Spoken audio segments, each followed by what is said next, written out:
السلام علیکم ورحمۃ اللہ وبرکاتہ۔ حضور اکرم صلی اللہ علیہ وسلم کی حالات زندگی سیریز میں آپ سب کو خوش آمدید۔ بسم اللہ الرحمن الرحیم۔ ایک سال ہاشم تجارت کے لیے شام گئے، ساتھ میں تاجروں کا پورا قافلہ تھا۔ واپس ہوئے تو یثرب سے گزر ہوا۔ قافلے میں کچھ تاجر یثرب کے بھی تھے جن کو وہاں کی ایک عورت نے اپنا مال تجارت دے کر بھیجا تھا۔ قافلہ یثرب پہنچا تو وہ عورت اپنے تاجروں کے پاس آئی اور سفر کی رودات پوچھنے لگی۔ کیا بیچا، کیا خریدا؟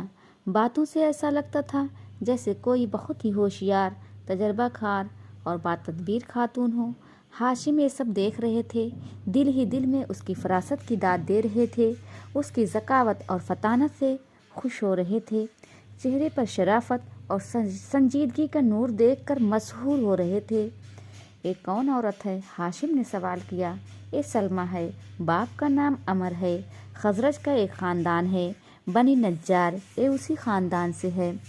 تاجروں نے اس کا پورا تعارف کروا دیا۔ ہاشم کیا یہ شادی شدہ ہے؟ نہیں، البتہ یہ اپنے یہاں کی بہت معزز خاتون ہے، چاہتی ہے کوئی ایسا شوہر ہو جو اس کی آزادی سلب نہ کرے، اپنی آزادی کو مجروح کرنا اسے گوارا نہیں۔ ہاشم، پوچھو کیا وہ مجھے پسند کرے گی؟ پوچھا گیا تو تیار ہو گئی۔ وہ ہاشم کو اچھی طرح جانتی تھی، اسے معلوم تھا قوم میں ان کا کیا مقام ہے۔ چنانچہ ہاشم سے اس کی شادی ہو گئی۔ وہ اسے لے کر مکے چلے آئے، وہاں کافی دنوں ساتھ رہے۔ پھر وہ یثرب لوٹ آئی، وہاں ایک لڑکا ہوا جس کا نام اس نے شیبہ رکھا۔ اس کے بعد کئی سال گزر گئے۔ پھر ایک سال گرمیوں میں تجارتی قافلہ چلا، ساتھ میں ہاشم بھی گئے۔ شام میں ایک مقام ہے غزہ، وہاں پہنچ کر انتقال کر گئے۔ اب سارے عہدے مطلب کے ہاتھ میں آ گئے، یہ ان کے بھائی تھے۔ شیبہ مطلب کے بھتیجے تھے، یہ یثرب میں ماں کے پاس ہی رہ رہے تھے۔ اب مطلب کو ان کی فکر ہوئی، طے کیا بھتیجے کو مکے لائیں، یہیں ان کا ددھیال تھا، یہیں باپ کا پورا خاندان تھا۔ مطلب اس غرض سے یثرب گئے۔ بھابھی سلمہ سے ملاقات ہوئی، بولے میرا بھتیجا بڑا ہو چکا ہے، ہاتھ پیر مضبوط ہو چکے ہیں، چاہتا ہوں اب اسے اپنے یہاں لے جاؤں۔ تمہیں معلوم ہی ہے حسب نسب کے اعتبار سے قوم میں ہمارا کیا مقام ہے، وہاں وہ عزت سے رہے گا، یہاں تو بیچارہ پردیس میں پڑا ہے۔ سلمہ، اس کی جدائی میرے لیے موت ہے، لیکن یہ بھی پسند نہیں کہ وہ اپنے بزرگوں سے جدا رہے۔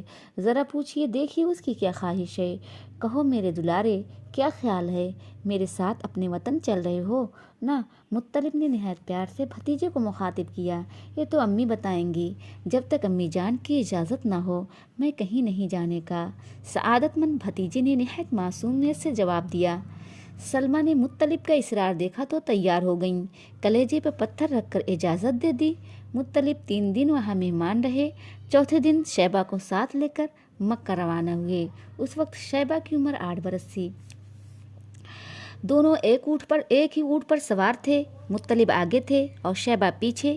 مکے میں داخل ہوئے تو لوگوں کو گمان ہوا یہ مطلب کا غلام ہے، کہیں باہر سے لے کر آ رہے ہیں۔ دیکھتے ہی شور مچایا، مطلب غلام لائے، کیا تم نے عبد المطلب یعنی مطلب کا غلام دیکھا؟ دیکھو یہ ہے عبد المطلب یعنی مطلب کا غلام۔ مطلب نے اس طرح کی آوازیں سنی تو سخت برہم ہوئے۔ اہل قریش، تم بھی عجیب لوگ ہو، یہ تو میرا بھتیجا ہے، بڑے بھائی ہاشم کا بیٹا، یثرب میں تھا، وہاں سے لے کر آ رہا ہوں۔ لیکن اے نیا نام جو بے ساختہ زبان پر آ گیا، اصل نام پر غالب آ گیا۔ ماں نے ان کا نام شیبہ رکھا اور اسی نام سے پکارے جاتے، لیکن اب اصل نام کسی کو یاد نہ رہا اور اسی وقت سے وہ عبد المطلب ہو گئے۔ مطلب کا انتقال ہوا تو عبد المطلب سمجھدار ہو چکے تھے، دست و بازو مضبوط ہو چکے تھے اور جس میں توانائی آ چکی تھی۔ چچا کا کام انہوں نے سنبھال لیا، سقایا اور رفادہ ان کے ہاتھ میں آ گیا۔ آبادی میں تو کنویں تھے نہیں، جو کچھ تھے مکے کے اطراف میں تھے، وہ بھی ادھر ادھر منتشر۔ حاجیوں کے لیے پانی وہیں سے لایا جاتا۔ کعبہ کے پاس کچھ حوض ہوتے، ان میں بھی بھرا جاتا۔ حوض کو مستقل بھرتے رہنا، پھر آئے دن ان کی صفائی کرنا ایک مسئلہ تھا۔ اس میں بڑی پریشانی ہوتی، طرح طرح کی زحمتوں کا سامنا ہوتا۔ عبد المطلب بہت فکر مند ہوئے۔ چاہے زمزم کے متعلق مشہور تھا، اس کا پانی نہایت شیریں اور خوش ذائقہ تھا، کبھی خشک بھی نہ ہوتا، جتنی ضرورت ہوتی حاصل ہو جاتا۔ لطف ایک کہ نہ کوئی زحمت اٹھانی پڑتی، نہ کسی قسم کی پریشانی ہوتی۔ عبد المطلب کو اس کا خیال آیا، زمزم کو کس نے پاٹا اور کیوں پاٹا؟ عبد المطلب نے قوم کے سن رسیدہ اور واقف کار بزرگوں سے سوال کیا۔ پہلے یہاں قبیلہ جرہم کی حکومت تھی، ان کا آخری تاجدار مزاج جرہمی تھا۔ جب اس کی قوم بگڑ گئی اور بناؤ سے زیادہ بگاڑ کے کام کرنے لگی تو بنو خزاعہ کو ناگوار ہوا۔ انہوں نے جرہم کو بے دخل کرنے کا فیصلہ کر لیا۔ اس کے لیے جنگ کی میدان بنو خزاعہ کے ہاتھ رہا۔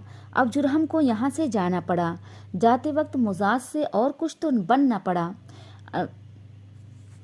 البتہ کعبہ میں جو نذرانے تھے زمزم کے اندر ڈالے اور اوپر سے اسے پاٹ دیا۔ جاننے والوں نے زمزم کی پوری تاریخ بیان کر دی۔ اچھا، تو جب تک زمزم کی کھدائی صفائی نہ ہو جائے اور پہلے کی طرح پھر سے رواں نہ ہو جائے، اس وقت تک ہمیں چین سے نہیں بیٹھنا ہے۔ عبد المطلب نے نہایت پرعزم لہجے میں اپنا فیصلہ سنایا۔ انہی دنوں ایسا ہوا کہ رات میں وہ سو رہے تھے، سوتے میں یہ آواز سنی، زمزم کی کھدائی کر ڈالو۔ ایک غیبی آواز آئی اور مسلسل آتی رہی۔ اس سے ان کی ہمت اور بڑھی، چنانچہ کھدائی شروع ہو گئی۔ لیکن یہ کوئی آسان کام نہ تھا، جان توڑ محنت کرنی پڑی، خون پسینہ ایک کر دیا، تب کہیں جا کر پانی نکلا۔ زمزم میں مزاج کی تلواریں بھی ملیں اور کعبے کے نذرانے بھی۔ نذرانوں میں سونے کے 2 ہرن بھی تھے۔ عبد المطلب نے تلواروں سے کعبے کے دروازے بنائے اور ہرنوں کو ان کے دونوں طرف رکھ دیا۔ کعبے کی زینت بڑھے۔ زمزم کی کھدائی میں عبد المطلب تھک کر چور ہو گئے، جس کا دل پر کافی اثر ہوا اور تنہائی کا احساس شدت سے ستانے لگا۔ اس وقت ان کے صرف ایک ہی اولاد تھی جس کا نام تھا حارث۔ انہوں نے نظر مانی اور اللہ سے دعا کی، خدایا اگر تو مجھے 10 بیٹے عطا فرمائے اور سب کے سب جوان ہو کر میرا ہاتھ بٹانے لگیں تو ایک کو تیرے نام پر قربان کروں گا۔ عبد المطلب کی آرزو پوری ہوئی۔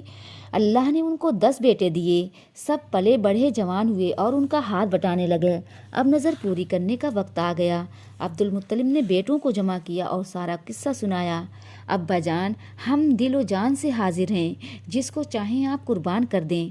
بیٹوں نے نہایت سعادت مندی کا مظاہرہ کیا۔ اچھا، تو الگ الگ تیروں پر اپنے نام لکھ لاؤ۔ باپ نے کلیجے پر سل رکھ کر ان سب کو ہدایت دی۔ سب بیٹے اپنا نام لکھ کر باپ کے پاس لے گئے۔ عبد المطلب نے ان سب تیروں کو ساتھ لیا اور کعبے میں آئے۔ وہاں فال نکالنے والے سے ملے اور ان کو وہ تیر دے دیے کہ معلوم کرے بتوں کے مہاراجا ہبل کو کون سا بیٹا پسند ہے۔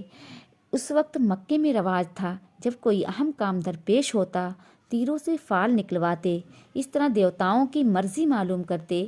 محنت یا پروہت تیروں کو لے جاتا، دیوتاؤں کے سامنے ایک خاص طریقے سے پھراتا۔ جس تیر کا منہ دیوتا کی طرف ہو جاتا، سمجھتے یہی دیوتا کی پسند ہے، پھر اسی کے مطابق کام کرتے۔ عبد المطلب کے تیر ہبل کے پاس پھرائے تو چھوٹے بیٹے عبداللہ کا نام نکلا۔ عبداللہ عبد المطلب کے چہیتے بیٹے تھے، بھائیوں میں سب سے زیادہ محبوب تھے، لیکن کرتے کیا، مجبور تھے، ان کو ذبح کرنے کے سوا کوئی چارہ نہ تھا کہ وہی ہبل دیوتا کو پسند تھے۔ عبد المطلب نے بیٹے عبداللہ کا ہاتھ پکڑا، انہیں لیے ہوئے زمزم کے پاس آئے۔ وہیں قربان گاہ تھی، جس کو بھی کچھ قربان کرنا ہوتا وہیں لا کر کرتا۔ اساف اور نائلہ کے حضور یہ ان کی بڑی دیویاں تھیں۔ ایک خبر لوگوں کے دلوں پر بجلی بن کر گری اور جنگل کی آگ کی طرح سارے شہر میں پھیل گئی۔ جو جس حال میں تھا عبد المطلب کی طرف دوڑا، آنن فانن سارے لوگ اکٹھا ہو گئے۔ جسے دیکھیے اس کی زبان پر یہی تھا، نہیں نہیں عبد المطلب، عبداللہ کو ذبح نہ کیجیے۔ عبد المطلب عجب کشمکش میں پڑ گئے۔ میں تو نظر مان چکا ہوں، نظر پوری کرنی ضروری ہے، آخر میں کروں تو کیا کروں؟ عبد المطلب نے اپنی بے بسی کا اظہار کیا۔ اگر مال فدیہ بن سکے تو ہم راضی ہیں، اونٹ ذبح کرنے سے کام بن جائے تو اس کے لیے بھی تیار ہیں۔ سب کے دلوں کی دھڑکنیں تیز ہو گئیں، سب کے ہونٹوں پر بس ایک ہی طرح کے جملے تھے، جملے لرز رہے تھے۔ لوگ بہت دیر تک سوچتے رہے، آپس میں مشورہ کرتے رہے کہ کیا کریں۔ کسی نے کہا یثرب کے اطراف میں ایک نجومی عورت ہے، گتھیاں سلجھانے میں وہ ماہر ہے، چل کر اس سے پوچھیں، ہو سکتا ہے اس کا ناخن تدبیر ایک گتھی بھی سلجھا دے۔ سب کو یہ رائے پسند آئی، چنانچہ لوگ گئے، اس عورت سے ملے، اس کو سارا حال بتایا۔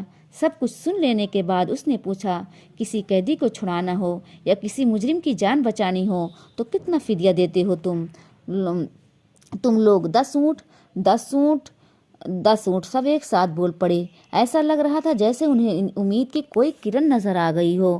تو 10 اونٹ عبداللہ کے نام کا قرعہ ڈالو، اگر اونٹوں کے نام قرعہ نکل آئے تو بہتر، ورنہ 20 اونٹ کر دو، اگر پھر بھی عبداللہ کا نام نکلے تو 10 اور بڑھا دو، اس طرح 10 بڑھاتے رہو یہاں تک کہ تمہارا رب راضی ہو جائے۔ اس نجومی عورت نے اس گتھی کو بھی سلجھا دیا اور مرجھائے ہوئے چہرے گلاب کی طرح کھل اٹھے۔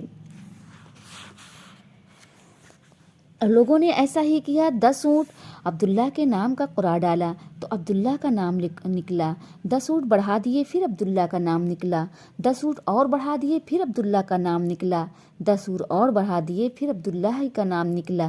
لوگ اس طرح 10 اونٹ بڑھاتے رہے اور عبداللہ ہی کا نام نکلتا رہا۔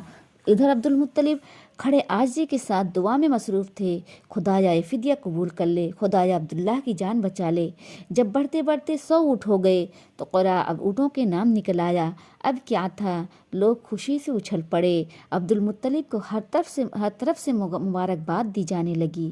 مبارک ہو عبدالمطلب، مبارک ہو، اللہ نے بیٹے کا فدیہ قبول کر لیا۔ لیکن عبدالمطلب ابھی مطمئن نہ ہوئے، دوبارہ اور قرعہ ڈلوایا کہ کوئی شبہ نہ رہ جائے، خدا کی مرضی کیا ہے صاف صاف معلوم ہو جائے۔ جب پوری طرح اطمینان ہو گیا تو اونٹ ذبح کیے گئے اور وہیں چھوڑ دیے گئے، جو چاہے ان سے فائدہ اٹھائے۔